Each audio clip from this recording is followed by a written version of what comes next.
আসসালামু আলাইকুম ওয়া রাহমাতুল্লাহি ওয়া বারাকাতুহু। আলহামদুলিল্লাহি রাব্বিল আলামিন ওয়াসসালাতু ওয়াসসালামু আলা সাইয়্যিদিল আমবিয়া ওয়াল মুরসালিন ওয়া আলা আলিহি ওয়া সাহবিহি আজমাইন।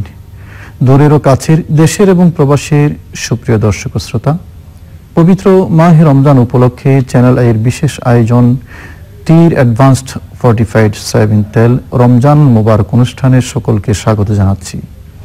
পবিত্র মাহে রমজানের মধ্য দশকে আমরা জানি এই দশক মাগফিরাতের দশক, এবং মাগফিরাত মানে ক্ষমা, এবং ক্ষমার জন্য আল্লাহর দরবারে বান্দার পক্ষ থেকে ক্ষমা চাইতে হবে। গুনাহগার বান্দা আল্লাহর কাছে ক্ষমা চাইবেন, এটাই স্বাভাবিক। এবং আল্লাহ পাক রব্বুল আলামিন আহকামুল হাকিমিন কোরআনে কারীমে ইরশাদ করেছেন, উদউনি আস্তাজিব লাকুম, আমাকে আহ্বান করো, আমাকে ডাকো, আমি তোমার ডাকে সাড়া দেব। আসলেই পৃথিবীর কেউ যখন ডাক শোনে না, যিনি শোনেন তিনি তো আমাদের প্রভু মহান রব্বুল আলামিন। আমরা আজকে আল্লাহর দরবারে দোয়া এবং মুনাজাত নিয়ে আলোচনা শুনব। আর এই গুরুত্বপূর্ণ জরুরি বিষয়ে আলোচনা করার জন্য সম্মানিত যে অতিথি আমন্ত্রিত হয়ে আমাদের স্টুডিওতে এসেছেন, দারুন নাজাত ঢাকা দেমরা কামিল মাদ্রাসার সুযোগ্য মুহাদ্দিস মুফতি আল্লামা মোহাম্মদ ওসমান গনি সালেহী। আসসালামু আলাইকুম ওয়া রাহমাতুল্লাহি ওয়া বারাকাতুহু। আপনাকে স্বাগত জানাচ্ছি আমাদের স্টুডিওতে। আমরা যেমনটি বলছিলাম যে দোয়া এবং মুনাজাত সম্পর্কে, আল্লাহর দরবারে দোয়া করা, গুরুত্ব এবং তাৎপর্য, কোরআন এবং হাদিসের আলোচনা দিয়ে আমরা শুরু করব। এরপরে দর্শক শ্রোতাদের প্রশ্ন নিয়ে আপনার কাছে ফিরবো। আমি প্রথমে দোয়ার গুরুত্ব সম্পর্কে জানতে চাই আপনার কাছে। আসলে মাহে রমাদানে যে দোয়ার গুরুত্ব, এটি আমরা পেয়ারা নবী সাল্লাল্লাহু আলাইহি ওয়াসাল্লামের বাণী থেকে আমরা বুঝতে পারি। সুলতানে মদিনা আকা মাওলা নূর নবী, হায়াতুন নবী, জিন্দা নবী, তিনি রজব মাসের চাঁদ যখনই দেখতেন তখনই তিনি এই রমজানের জন্য তিনি আকাঙ্ক্ষিত থাকতেন। রমজান পাওয়ার জন্য তিনি নিজেই দোয়া করেছেন, আল্লাহুম্মা বারিক লানা ফি রাজাবা ওয়া শাবান ওয়া বাল্লিগনা রমাদান। তার মানে রমজানের পাওয়াটা মূলত দোয়ার মাধ্যমে। পবিত্র কোরআনুল কারীমের সূরাতুল মুমিনের 63 নম্বর আয়াতে আল্লাহ পাক রব্বুল আলামিন বলছেন, উদউনি আস্তাজিব লাকুম, তোমরা আমার কাছে প্রার্থনা করো, আমি তোমাদের দোয়ায় সাড়া দেব। 83 নম্বর আয়াতেও এভাবে বলা আছে, উদউনি আস্তাজিব লাকুম, তোমরা আমার কাছে দোয়া করো, প্রার্থনা করো, আমি তোমাদের দোয়ায় সাড়া দেব। ইন্নাল্লাযীনা ইস্তাকবিরুনা আন ইবাদাতি সায়াদখুলুনা জাহান্নামা দাখিরিন, যারা দোয়া করতে অহংকার করে, দোয়াকে যারা স্বীকার করতে চায় না, দোয়াকে যারা অ্যাভয়েড করে, আল্লাহ পাক রব্বুল আলামিন তাদেরকে সিগন্যাল দিয়ে বলে দিয়েছেন যে তোমাদের জন্য অপেক্ষা করছে সেই জাহান্নামের কঠিন শাস্তি। মুফতি সাহেব, এখান থেকে আরো শুনবো দোয়ার ফজিলত এবং গুরুত্ব সম্পর্কে। একজন প্রশ্নকারী আছেন। আসসালামু আলাইকুম ওয়া রাহমাতুল্লাহ। ওয়ালাইকুম আসসালাম। আসসালামু আলাইকুম, ভালো আছেন? ওয়া আলাইকুম সালাম, আলহামদুলিল্লাহ ভালো আছি। জি, প্রশ্নটি করুন। আমি আয়াতুল্লাহ, লক্ষ্মীপুর জেলা আহলে সুন্নাত ওয়াল জামাতের সদস্য। জি বলুন। আর আমি প্রথমে সেনালাই কর্তৃপক্ষের কাছে একটা অনুরোধ রাখবো, আল্লামা ফারুকী রহমতুল্লাহ আলাইহির দেখানো কিছু স্মৃতি যেন আমাদেরকে দেখায় প্রতি রমজানে। এটা হচ্ছে আমাদের দাবি, মনের খোরাক। আর আমার প্রশ্নটা হচ্ছে যে রমজানের রোজা রাখি, কোন দাঁত মাজা যাবে কিনা বা হাতের নখ কাটা যাবে কিনা, বিশেষ করে দাঁত মাজা যাবে কিনা রোজা রাখি, এই ব্যাপারে একটু কাইন্ডলি বলবেন। ধন্যবাদ, আপনার প্রশ্ন নিয়েছি। আমরা আপনার জ্ঞাতার্থে বলছি, আল্লামা নূর ইসলাম ফারুকী রহমতুল্লাহকে আমরা ভুলিনি। ওনার স্মৃতি ধরে রাখার জন্য আমরা 17 এবং 26 এই দুই রোজায়, 17 রোজা এবং 26 রোজায় ওনার কাফেলা অনুষ্ঠান আমরা সম্প্রচার করব। আশা করি আপনারা সকলে দেখবেন। দ্বিতীয় প্রশ্ন তিনি যেটা করেছেন সেটা এটা একটু হাতে রাখলাম। আপনি দোয়ার গুরুত্ব সম্পর্কে বলছেন, উনি মেসওয়াক করা যাবে কিনা, নখ কাটা যাবে কিনা সেটা প্রশ্ন করেছেন। দোয়ার গুরুত্ব সম্পর্কে বলছিলেন আপনি। এই দেখুন যে রমজানুল মুবারকের যে আয়াতে কারিমা দিয়ে রোজা ফরজ হয়েছে, ইয়া আইয়ুহাল্লাযীনা আমানু কুতিবা আলাইকুমুস সিয়াম, এই আয়াতে কারিমা শেষ করতে গিয়ে একটু পরেই আল্লাহ পাক রব্বুল আলামিন বলছেন, ওয়া ইজা সাআলাকা ইবাদি আন্নী ফাইন্নী করিব উজিবু দাওয়াতাদ দাঈ ইজা দাআন। বান্দা যখন আমার কাছে প্রার্থনা করবে, আমার কাছে যখন কোনো কিছু চাইবে, সেই জন্য মনে না করে আমি অনেক দূরে, আমাকে মাইনাস করো না, আমি তোমার কাছে আছি।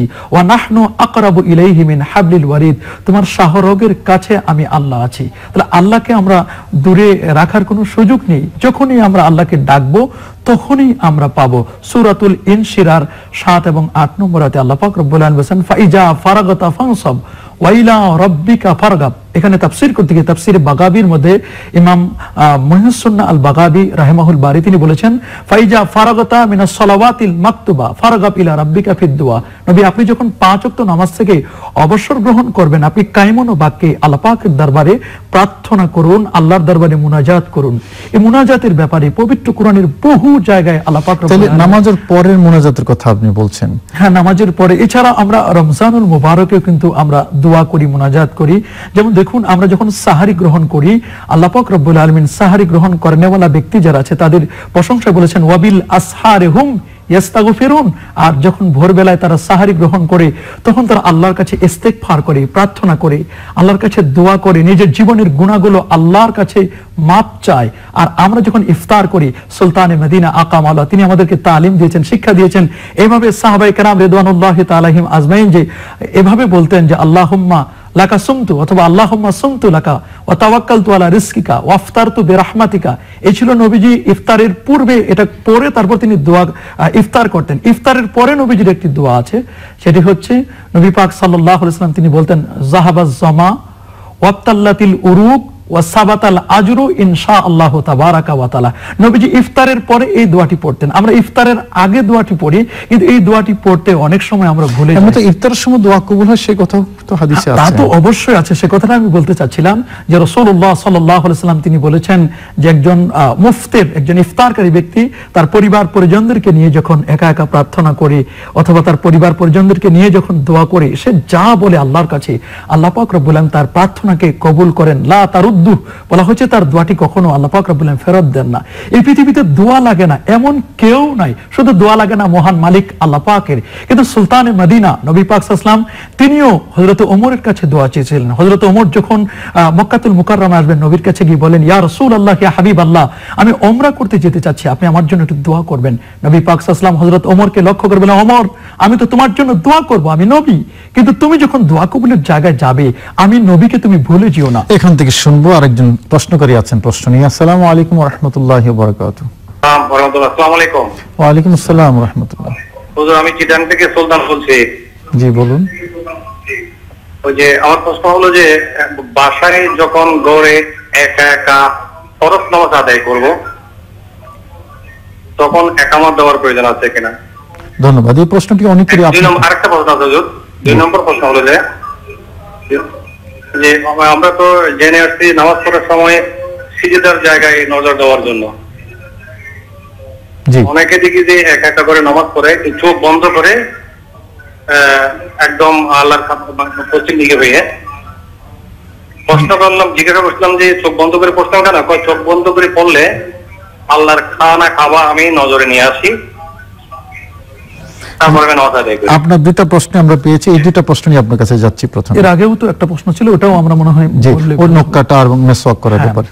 রমজান মাসে রোজা রেখে নখ কাটতে কোনো বাধা নেই, তবে আমাদের খুব ভালো করে খেয়াল করতে হবে, যেহেতু রমজানুল মুবারক আমরা রোজা রেখেছি, আমাদের অঙ্গ প্রত্যঙ্গগুলো এগুলোও কিন্তু রোজা রেখেছে।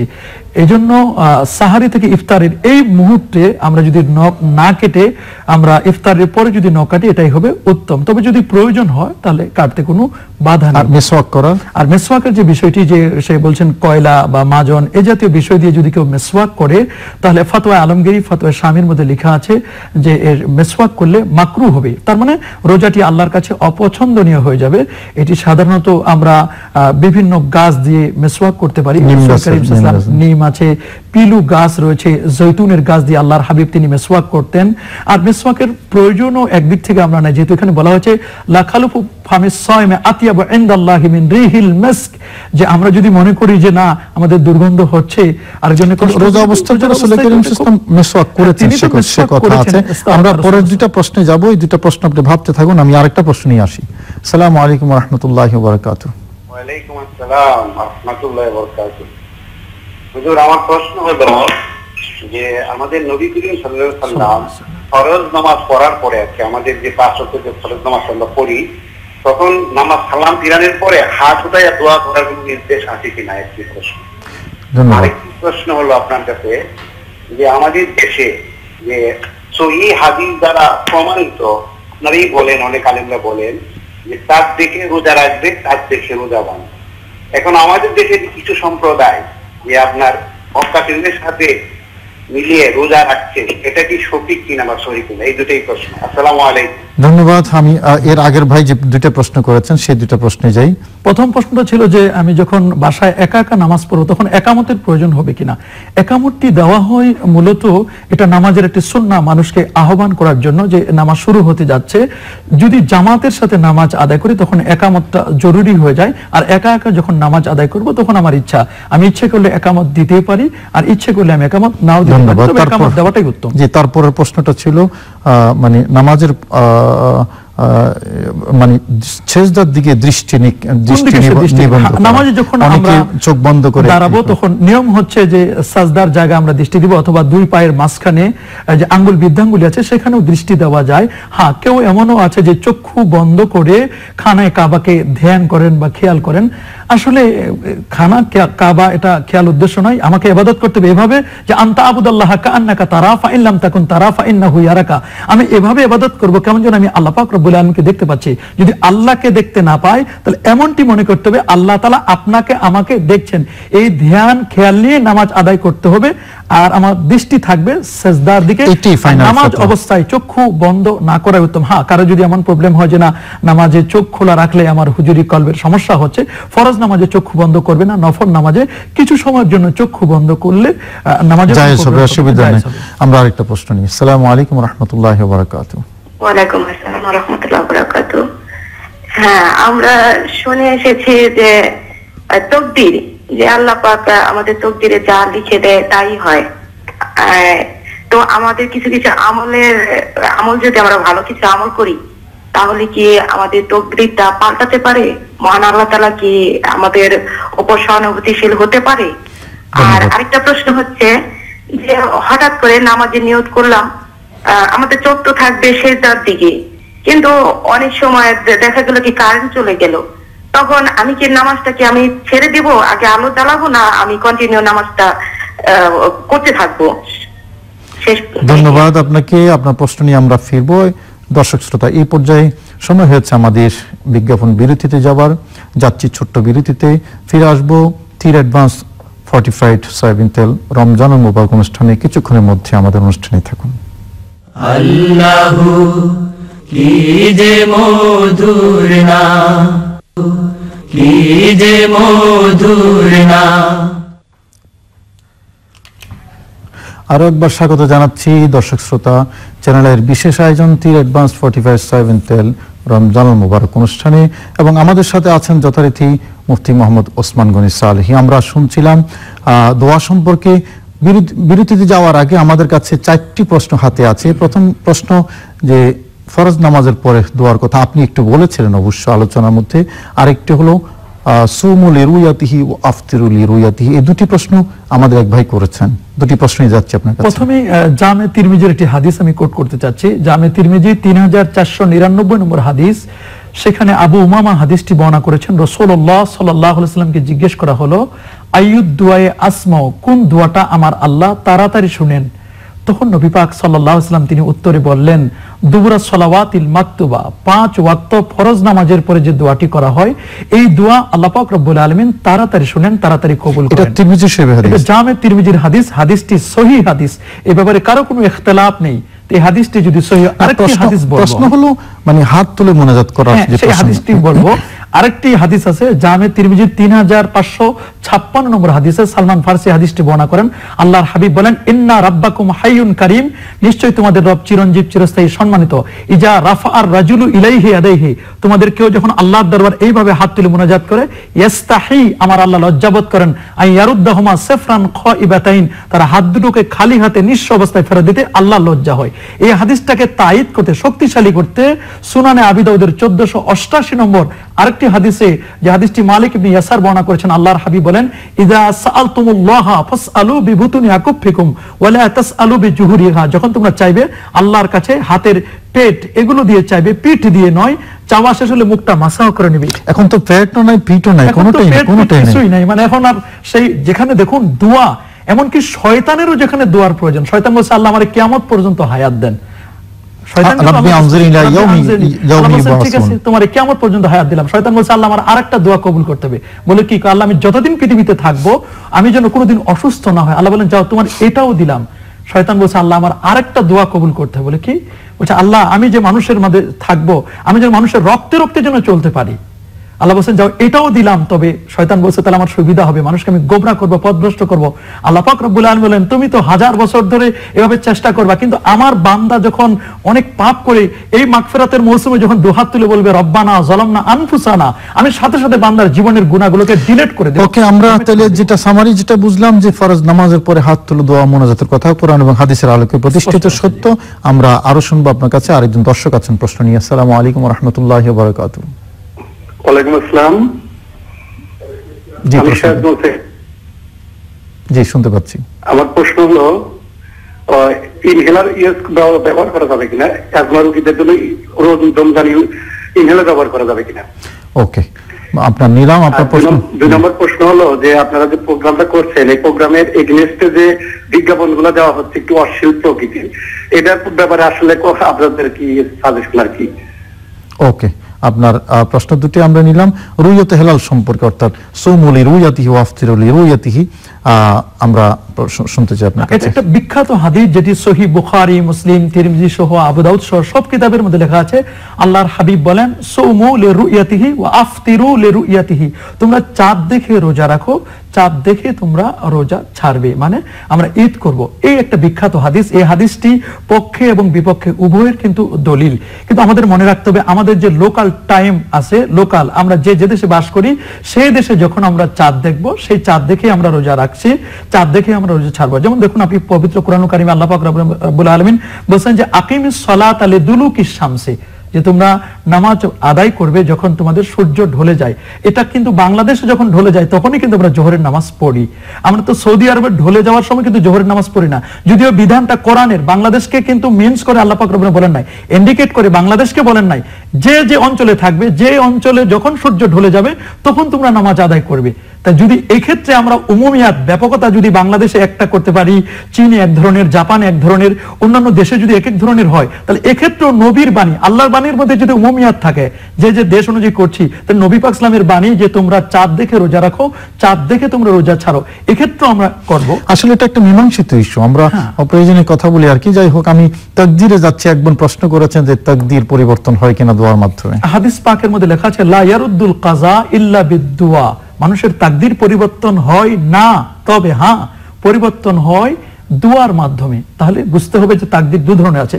একটি হচ্ছে তাকদীরে মুবরাম, মানে আনচেঞ্জেবল, যেটি পরিবর্তন হয় না, আর একটি হচ্ছে মুআল্লাক, যেটি ঝুলন্ত থাকে, চেঞ্জেবল।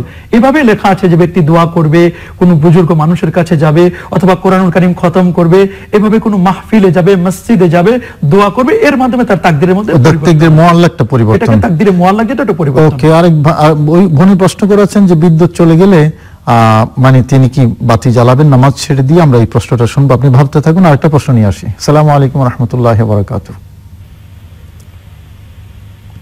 হ্যালো, আসসালামু আলাইকুম। আসসালামু আলাইকুম। ওয়া আলাইকুম আসসালাম ওয়া রাহমাতুল্লাহ। আমি মিরপুর থেকে প্রশ্ন করতেছি, আমার নাম ইতি। জি বলুন। আমার একটা প্রশ্ন আছে যে আমরা শুনি রমজান মাস শেষ হয়ে গেলে শাওয়াল মাসের চাঁদ 15 দিন থাকে, আর এই 15 দিনের ভিতরেই 6 রোজা রাখতে হয়। তো যেহেতু ভাঙতি রোজাও রাখতে হয়, 15 দিনের ভিতরে 6 রোজা আর ভাঙতি রোজা কি একসাথে রাখা সম্ভব? 6 রোজা তো আলাদা হাদিসের মধ্যে আছে, ভাঙতি রোজা আপনাকে রাখতে হবে, তবে যে রোজাটা আপনাদের ভাঙতে যায় সেটা আগে রাখার চেষ্টা করবেন, কারণ সেটা ফরজ। আর আমার আরেকটা প্রশ্ন আছে। জি বলুন। অনেক হুজুররা বলে যে নামাজ পড়ার সময় শুধুমাত্র আল্লাহ পাক রব্বুল আলামিনের সন্তুষ্টির আশায় নামাজ পড়তে হবে। তো রাসূল সাল্লাল্লাহু আলাইহি ওয়াসাল্লামের কথা, আর এটাও শোনা যায় যে আল্লাহ পাক রব্বুল আলামিন নাকি বলছেন যে যাই করো আল্লাহ রাসূলের সন্তুষ্টির আশায় করো। তো নামাজের বেলায় যদি এই জিনিসটা ভাবা হয় আল্লাহ রাসূলের খুশির আশায় করতেছি, তাহলে কি শিরক হবে?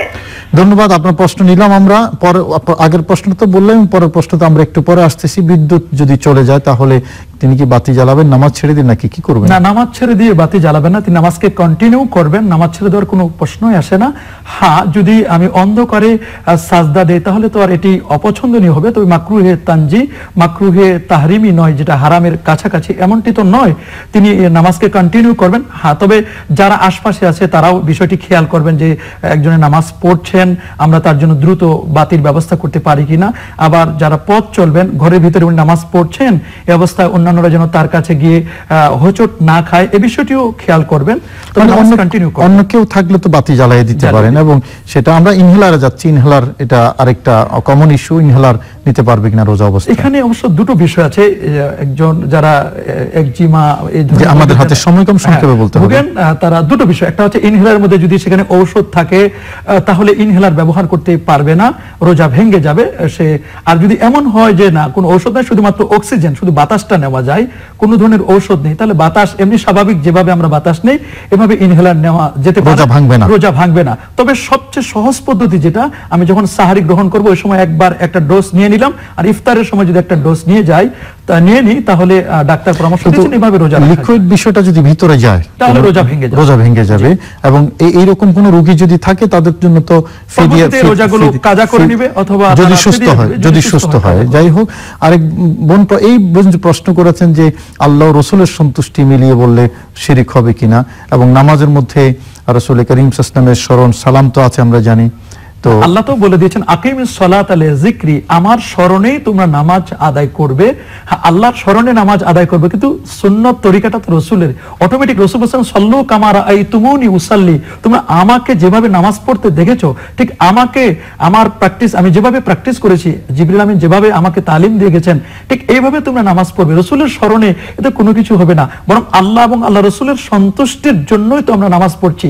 বিধানটা আল্লাহর, কিন্তু সিস্টেমটি বাতলিয়ে দিয়েছেন সুলতানে মদিনা আকা মাওলা নূর নবী। নামাজের নূর নবীকে স্মরণ করলেই এটা শিরক হবে না, এটা কোনো সুস্থ মস্তিষ্কের কথা। কোরআনে কারীমের মধ্যে আছে আল্লাহু ওয়া রাসূলুহু আহাক্কু আন ইউদুহু, অর্থাৎ রাজামন্দির বিষয়ে আল্লাহ এবং রাসূল দুইজনের কথাই কিন্তু কোরআনে কারীমের মধ্যে আছে। মানে ফাইনাল রাজামন্দি আল্লাহ, তাতে কোনো সন্দেহ নাই, কিন্তু আল্লাহ রাসূলের সন্তুষ্টি বলে শিরক হওয়ার তো কোনো কারণ নেই। আল্লাহর সন্তুষ্টি, রাসূলের সন্তুষ্টিতে তো আল্লাহর সন্তুষ্টি, মানে আল্লাহকে পেতে হলে তো রাসূলের ইত্তিবা করতে হবে।